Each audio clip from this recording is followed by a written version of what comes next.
was about? Yeah. I don't know. That was my last video that I published. Actually, was what is the most misused safety feature in a vehicle? It's the horn. I saw your video come out. Yeah. By the way, everyone should check out Advanced Driving Techniques. That's it. Yeah. That's the one. Yes, That's thank you. Alan's channel. You're not allowed to use your horn unless in exceptional circumstances between 11 p.m. and 7 a.m. in the morning.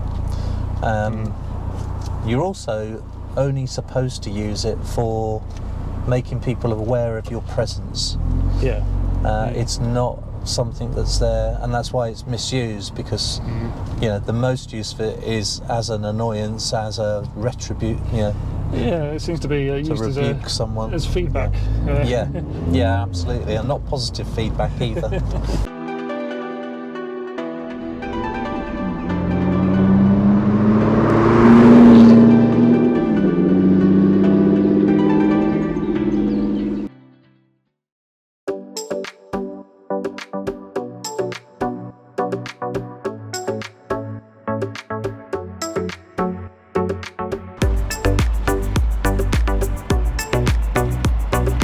Hi everyone, welcome to Nightfall.Drives. Doug here, and today I'm with Alan for my first official session of the Advanced Driving course. Yep. So nice to meet you properly today, Alan. Yeah, nice to meet you as well. Looking forward to getting started. I suppose just to mention right at the start, a bit of a disclaimer. This isn't like a substitute for doing the course or anything. These videos, this will just be a bit of a taster of what to expect. But maybe you could just tell us about your role in the IAM and yeah, absolutely. What to expect. So my sort of advanced driver training started probably about 20 years ago now, when I was driving probably about 1,000 miles a week for work, and there was a course offered where I was working at the time, which I decided to do. That got me into sort of doing the RoadSmart advanced driving. So I passed my advanced test with RoadSmart, and then life brought me to Milton Keynes, and there isn't a RoadSmart group in Milton Keynes, so I moved across to the IAM Institute of Advanced Motorists, which is IAM RoadSmart now, and so I took my advanced driving test with them as well. And then because of work I really didn't do anything much for a few years. But when work quietened down a little bit, I decided to train as an observer, as it was then, a local observer, what we called a local observer. And then a few years after I became a local observer, the IAM RoadSmart brought in a qualification because they wanted to even out the sort of teaching across the country. So they then introduced what they called the National Observer Qualification. And now, as we stand now, everyone that teaches as an observer has to be a national observer. So they have to pass a test to actually, which is a teaching type test, mentoring type test to impart our skills to other people. And then so I was a national observer, and then I'd wanted really to progress on from there, so I took the master's course, and that was about 8 or 10 years ago now. So I passed at master's level and was invited to become a master's mentor. So I've now been doing master's mentoring for a few years. I've had to renew my master's mentoring certification, because that has to be done every 5 years, I think it is, as with the National Observer has to be recertified as well. And that's where I am today, as a Master's Mentor and a National Observer with the Milton Keynes group. Yeah, and it's all a voluntary organisation effectively. And so it's all volunteer. I don't get paid for any of the stuff I do. I mean, you know, I enjoy mentoring, and I enjoy improving road safety. Well, I'm very much at the opposite end of the experience to you with this.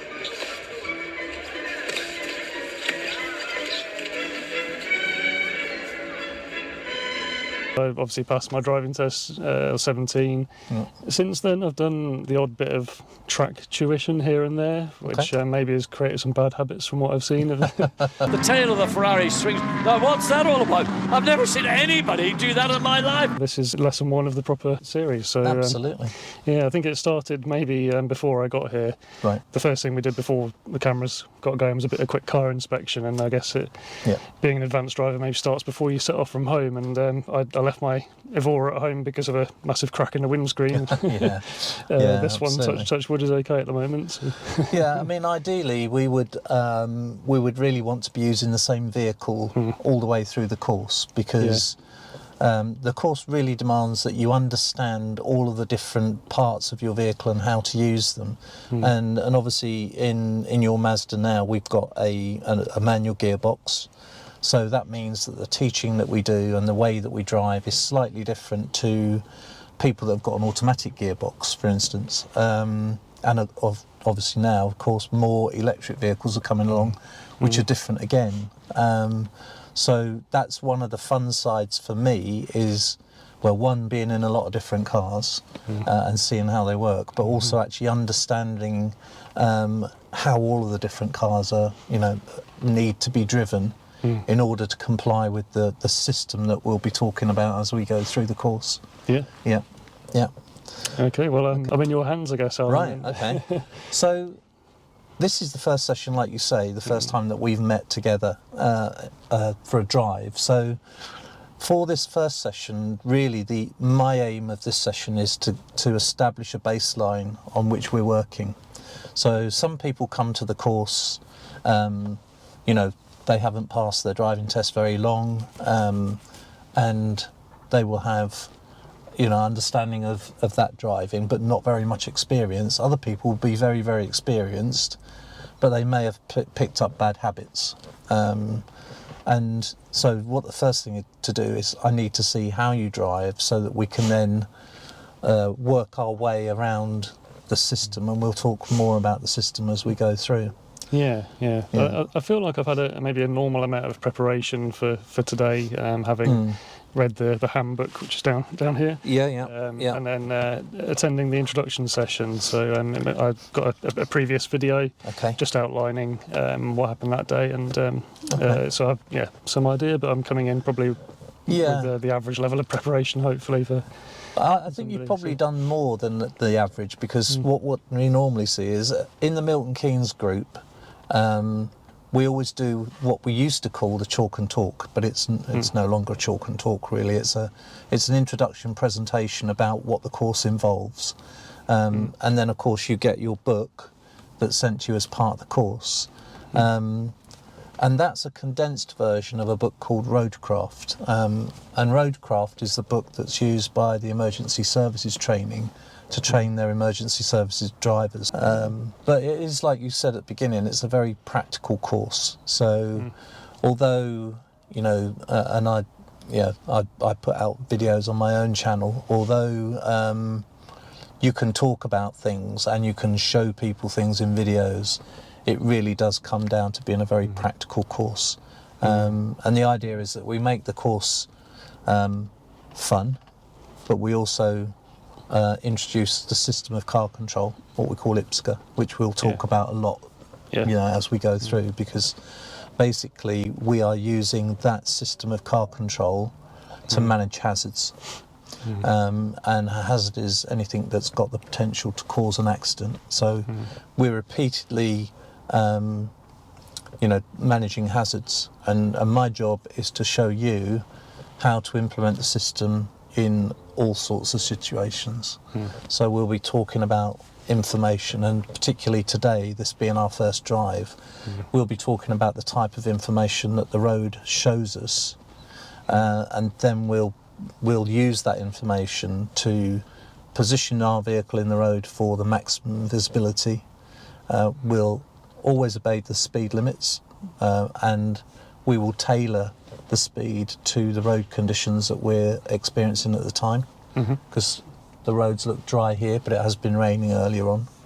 We'll be in the correct gear, and then once we've actually passed the hazard, we can accelerate appropriately away from the hazard in a safe manner. So that's what we'll be doing. Yeah. And hopefully, you know, it'll be entertaining, it'll be interesting, and it'll be fun. Yeah. So when you're ready, Okay. we'll start and we'll get going. Clutch down. I read something about brake on for the start. Yep. Yeah, just test the foot brake. Yeah. Yeah. Yeah. Okay. Cool. So away we go. Yeah, away we go.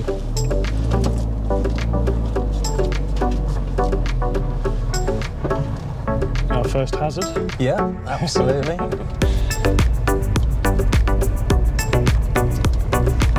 Yeah, and the thing about the Mazda as well, I think you'll feel everything I'm doing very obviously. Yeah, It's very sensitive. Yeah, it is, isn't it? Yeah. Yeah, I love it. So because this is our first drive, we'll try and cover quite a few different road types. So we will be in town, dual carriageways, we'll go out into the countryside as well. Right, okay. So the first thing we notice here is that we've got a learner driver in front of us. So when we've got learner drivers in front of us, obviously everyone had to learn at some point, so we need to be cautious. But it just means that we'll give them a little bit of an extra, we're going up here, yeah. We'll give them a little bit of an extra gap. So whenever we're stopped behind a vehicle, I want to be able to see the back tyres of the vehicle in front and also some tarmac. Yeah. So this is about a good distance of where we want to be. And that's so that you can go around them if you have to. So if they were to break down, and it's happened to me before, if they were to break down, we can actually get past them. We're not stuck. It's quite appropriate to be following a learner, I think, immediately. That's how I feel. A learner at one point, a learner at a different point. Yeah. Yeah, we have to remember, you know, that we don't know whereabouts they are in their learning process, so they could be really early on. Yeah. I get the feeling from what I've seen so far that they're probably not. But the one thing you will get out of the course is you'll get a feeling, an anticipation of other people's driving and what they're going to do.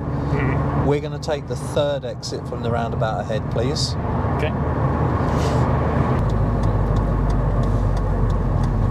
So, right. Got a bit too close there. Yeah. Can't see their tyres. You might be able to, you're a bit taller than me. Tyres are not tarmac. So, yeah, slightly close. Yeah. Yeah. Yeah, I think it's maybe the temptation is to let the person behind come through, but it's all about what's happening here. And yeah, absolutely. So I mean, I talk in some of my videos about a defensive bubble, and that defensive bubble is the 2-second gap in front of you, which you've got complete control over, and this distance you've got complete control over.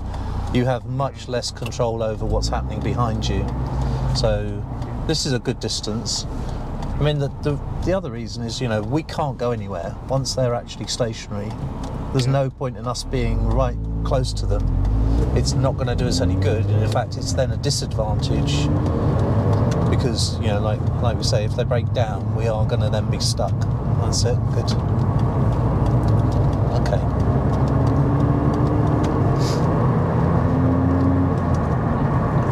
Right, we're going to keep in lane 1, and then you can see the sign for the roundabout ahead. yeah. Yeah, we're going to be taking the first exit from that roundabout. Okay. So one of the things that I always say to people is, part of this course is gathering as much information as you can. That's it, we'll move over when you can. So you need to, the phrase that I always use is you need to get your eyes on full beam. So looking as far as you can into the distance. Yeah, good. That's it. So now we're looking ahead and we can see some traffic lights that are currently on green. Yeah. Yep. So we're going to take the third exit from the roundabout ahead. So need to mirror check, shoulder check, and then move over. and then get ready for the approach to the roundabout. It's just turned amber. So we can ease off the accelerator. New speed limit coming up as well. Yeah, absolutely. So 40 by the time we get there, which is good. And we're going to head for Woburn Sands. Okay. So I'll talk you around this roundabout because it can get a bit tricky, especially if you don't know Milton Keynes. We are basically going up over there. Okay. Okay, we've got a bit too close again. Oh yeah. Yeah. Right. And safety first, so handbrake first, and then into neutral if you're going to... Oh, yeah. If there's a bit of time with the traffic lights. Yeah, absolutely. We saw them change, so if we hadn't seen them change, we might have been tempted just to sit here and wait without the handbrake on. But because we saw them change, handbrake on, then we're nice and safe, out of gear. This is the time when you can have a look around the roundabout. Yeah, amber, so we're back in gear. Handbrake off and around we go. So let's keep in this lane here. That's it. That's it. Follow this car round. Follow the van. Yeah. Whoop. Yeah. That's always the problem with this roundabout. If you're not very careful, you can end up blocking this lane here, which is not going to be a good thing. Yeah. Yeah. It's it was a 3-lane entry and then 3 lanes on the roundabout, I guess. Yeah, that's right. It comes down to 2, for this exit. Yeah. And that's the thing, that the information is on the road as well as on the road signs. So one of the things that we will be doing probably in the next sort of session when we are teaching rather than evaluating, we'll be looking at all of the information that the road gives us. So here we've got no vehicle over 7.5 tonne except for loading. We've got double white lines, so no overtaking in either direction. And then we've got what we call throwback lines or throwback arrows telling vehicles to get over to the left oncoming. Now looking ahead, we've got traffic lights that are set on red, and beyond that we've got a bend round to the left. We can see vehicles going round. We want to stay in this lane, in the inside lane, near side. I'll try and leave a gap this time. Yeah, and leave that gap. Yeah, that's a good gap there. Yeah.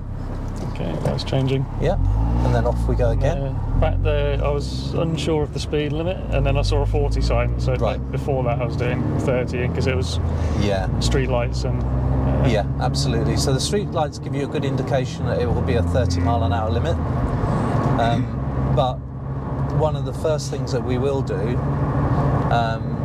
and I'll get you to practice it, is to call out road signs, because you need to know what the road signs are telling you and then react to what they're actually telling you. So here we're coming into a left-hand bend. Now the best view is to keep to the offside.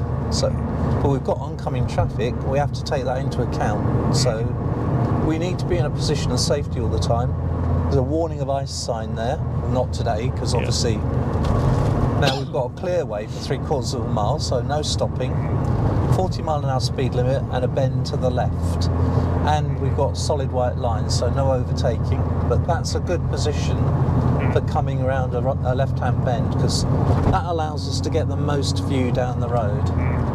And now we can move over because we've got a right-hand bend ahead, so we move to the inside, but taking notice of the road conditions, because obviously, especially in this car, we don't want to be hitting any potholes or it's going to get really uncomfortable for us and not good for the car. Yeah, and I guess that's where you might end up with a lot of road grime and dirt as well, nails and stuff. But absolutely. This is one of the habits that I was aware of fairly quickly with the course, was that I used to take maybe unconsciously a racing line. So that's not obviously maximum for visibility, which no, and you have got oncoming traffic to take care of. I don't mean over the other lane, but I know what you mean. Within the lane. Yeah, okay. It seems like wherever we go today, so handbrake first before we go into neutral. Wherever we go today, we're going to have some roadworks of some sort. Yeah, there's a lot of building going on around. Well, there always is lots of building going on around Milton Keynes. Well, yeah. So while we're sort of sitting here, we've got a keep clear sign here actually. So they're contravening that keep clear sign. Yeah. That can cause a queue the other side. Yeah. Yeah. You know, on an advanced driving test, being stopped in that keep clear area is not going to go down well, shall we say? Yeah. I guess I'll find out what things are sort of immediate fails or. Yeah, there are a few things that would be like an immediate fail, but there is some leeway with some things, but only if they are done consciously. So, okay. So we are in a 20 mile an hour. You'll find a lot of 20 mile an hour around now. Yeah, I'm tempted to go into second as a reminder. Yeah, absolutely you would. Yeah. Looking out at the zebra crossings to see if there was anyone crossing, and there wasn't. So we're going to come up to 2 mini roundabouts now. We're going to go straight across. Okay. We're coming back into a 30. Yeah. That's it. So looking for a gap in the traffic. There we go. Didn't even have to change gear. And again, we're going straight on. Yeah. And again, we didn't have to change gear for that because we were already in the right gear. Good. Right, there's lots of information coming up here. Yeah. We've got new speed limit. Yeah. Junction and horse. Is that horses and ponies? Yeah. Wasn't it? Accompanied horses and ponies. Accompanied. That's Yeah, accompanied horses and ponies. And we've got a junction on the left that we need to look out for. Now, when we get parked cars like this, we're always looking to see whether they're actually going to move or not. So any indication that there might be people in there. Okay. So now we're going from a 40 to national. Yeah. And when we get, so as soon as we see that we're approaching a speed limit change, the first thing you need to do is check your mirrors, find out what's behind you. Yeah. Because you're going to actually move, you need to see whether anyone is thinking about trying to overtake you. If there's any cyclists coming up on your inside or motorbikes that might want to come past. Yeah, because if you then accelerate, you might prevent them from getting round. Yeah, absolutely. So in all circumstances, you need to develop this technique of scanning in the distance, coming back to the mid distance, what's in front of you, and then what's by your side and what's behind you. So it's a constant scanning and circling of all of that information. Yeah. Right, so left-hand bend, we know it's then going downhill. Yeah. Yeah, and a 40 mile an hour. So that's it. I know some people call those dragon teeth that are warning you of the speed limit change. Oh, yeah. I think that's the first I've heard that one. Dragon teeth. Yeah. But we've got a slow in the road there as well. Yeah. And a junction here that we're looking at. Okay. Yeah. So looking at the road signs again, we've got 30 mile an hour. Now we're going uphill, so we can just ease off the accelerator and let us come down to 30. And then of course we've got a 20 and we're coming into a high street again with parked vehicles. Yeah. I assume you're trying to avoid braking for the speed, like use the acceleration. Yeah, if we can. If it's safe to do so, by planning ahead.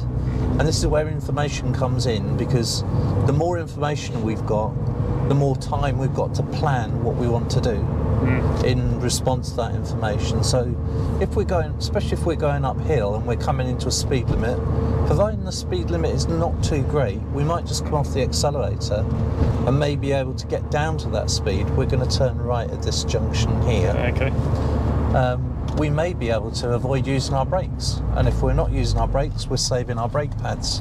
So that comes under sort of economical driving and being kind to your car and actually reducing your bills. Yeah, I think economical driving was another factor in my bad habits. I think with, for example, with economy, you might be tempted to enter a bend or roundabout a bit quicker to try and keep some speed up, that sort of thing. Yeah. And actually, when we come on to later in the course, we'll be covering techniques that will allow us to take bends safely, but also at the I wouldn't say the fastest, but the maximum speed that is the safest for the conditions that we're in. That's what we're looking to do, is to make progress when we can, to use restraint when it's required, and to make that unobtrusive way through traffic on our journey. Pretty nasty road surface right here. Yeah, they're really a lot of scars on the road. Yeah, I've actually stopped using some of the courses or some of the routes that I used to use because of the conditions of the road. Yeah, it does seem to be causing people to be, slightly on your side of the road, or Yeah. And it's probably maybe more frequent at the moment. Yeah, Than it used to be. But... one of the videos that I've got in the can to release soon, as they say, is about potholes, the post-pandemic potholes. Yeah.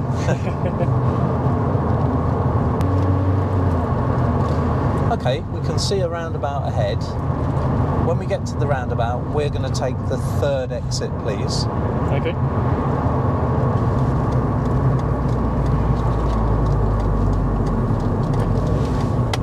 Good.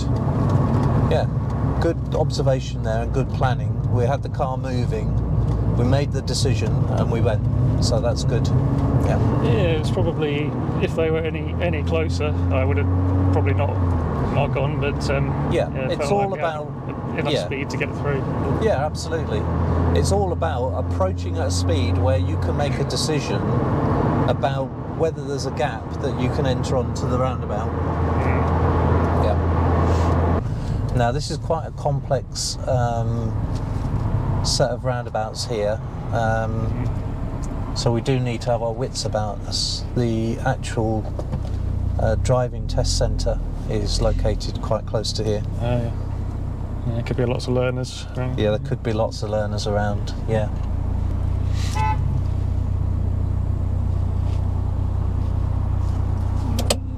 Okay. Yeah, not sure what that was about. Yeah. I don't know.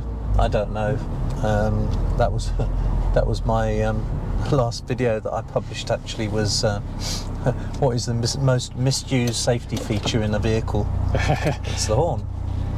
I saw your video come out. Yeah. By the way, everyone should check out Advanced Driving Techniques. That's it. Yeah. That's the one. Yes, That's thank you. Alan's channel. You're not allowed to use your horn unless in exceptional circumstances between 11 p.m. and 7 a.m. in the morning. You're also only supposed to use it for making people aware of your presence. Yeah. It's not something that's there, and that's why it's misused, because the most use of it is as an annoyance, as a retribute. Yeah, it seems to be used to rebuke someone, as feedback. Yeah, absolutely, and not positive feedback either. That's it. We're going around here. Yeah. That's why it's the most misused safety feature. But just as a hint for anyone that does go to the channel, there is something at the end of the video that is a good tip when you're not using your horn. So have a look out for that. Yeah, good. Okay. So we're back into two-way traffic. You can see that roundabout system was quite a complex one. So it's important there, because there is lots of stuff going on, that you are focusing on the information that you're getting from the road. I mean, we saw this car ahead of us now, the taxi, was quite close by our side. It's a bit of an awkward junction shape there. Yeah. And that's why it's important to be not only aware of what's behind, in front and behind, but laterally as well. Because information is king. In the system, everything feeds from information and your reaction to what you're seeing. Going down here. Yep.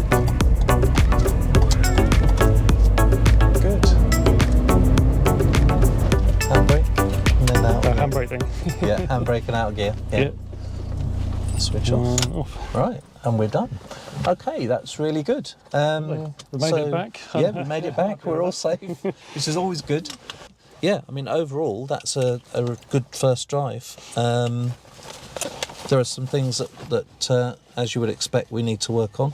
Yeah, I think the gap is the first one that comes to mind. Yeah, the gap, yeah. So let me go through that. Like I said, there's 27 categories, I think it is here, that you get scored against. Now, what we're looking to do eventually, we'll get these all to ones. So 1 and 2 are good. 3 is what you don't want. So those are the areas that we'll work on. So knowledge of IPSGA, well, we wouldn't really expect you to know much about that at the moment, so we'll put a not applicable for that at the moment. Observation and scanning, you're obviously seeing the signs, so that's good. And you're reacting to what you're seeing, so that's a 2 at the moment. Use of mirrors, yeah, I've seen you using the mirrors. We will focus more on those when we're talking about other aspects of the system, but as a general point, yeah, that was good.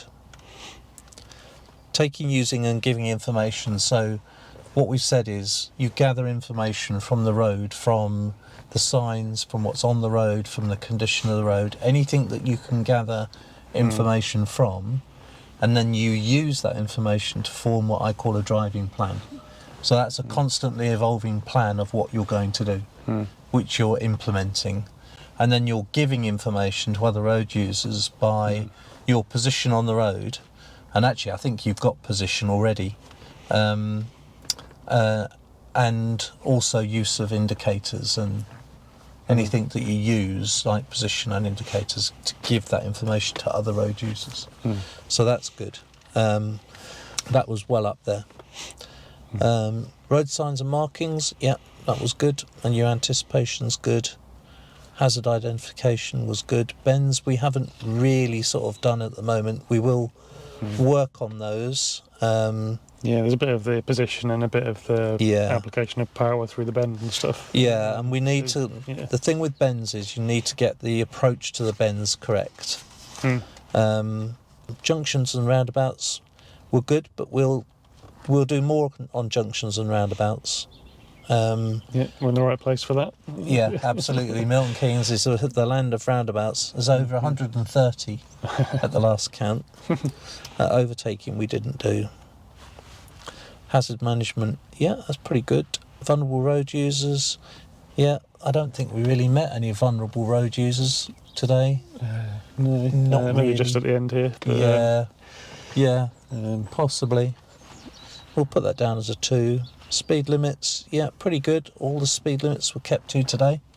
Yeah, I think you observed all the speed limits. I mean, the roads are a bit wet as well, so, you know, in places we might have been able to go a bit quicker if the roads were dry, but I think, you know, we were good for the conditions that we were in. Acceleration sense, yeah, is good. We haven't talked about limit points. Braking technique, we'll leave that as a 2. Clutch, all of these were 2s really. Yeah, all of these were 2s in my view. Yeah, smoothness, I think we were pretty smooth. Planning is 2. All of these were 2s really. Steering is a 3. At the moment, that's one of the things you need to work on. You need to keep your hands on the steering wheel more. Your hands should only ever disappear from the steering wheel if you're changing gear. And you're like most people have a tendency to, you know, take the hands off the steering wheel, especially when you're talking about something. Oh, yeah.